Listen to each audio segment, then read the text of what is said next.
কুয়াশা অনেকটা বৃষ্টির মতোই মাথার উপর পড়তেছে। 13 ডিগ্রি সেলসিয়াস তাপমাত্রা।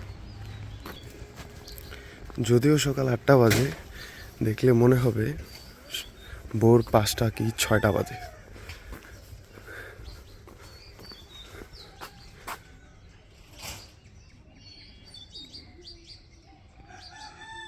পানির পরিমাণ, কুয়াশা পানি হয়ে নিচে ঝরে পড়তেছে পাতা থেকে।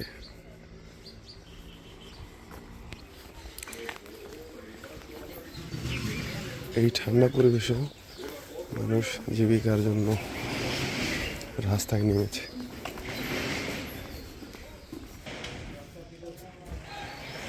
মাসু গ্রামে তোর তাজা ফোন করবে।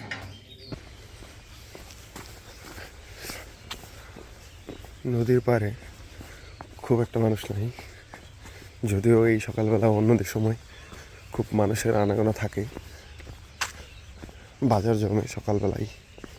কিন্তু এই কুয়াশার মধ্যে কেউ বেরোচ্ছে না, সবাই একটু অপেক্ষা করতেছে। অনেক কুয়াশা, রীতিমতো দূরে তেমন কিছু দেখা যাচ্ছে না, ঝাপসা।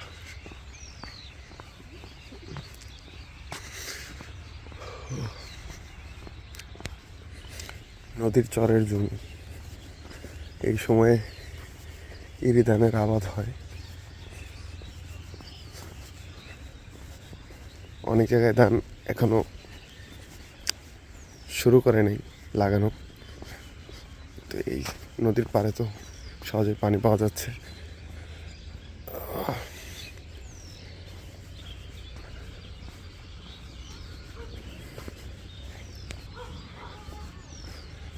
নদীর পানি সাধারণত এই ঠান্ডার সময় এত ঠান্ডা হয় না, শীতের সকালে। দেখা যাক কি অবস্থা। পানি অনেক পরিষ্কার, শীতলক্ষ্যা নদীর পানি অনেক দূর পর্যন্তই নিচে দেখা যায়, তেমন ঠান্ডা না।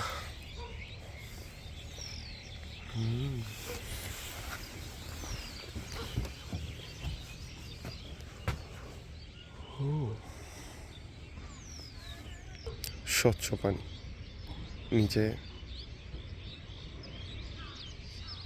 কিছু জলজ গাছ দেখা যাচ্ছে, স্থানীয় নাম ঝাউ গাছ।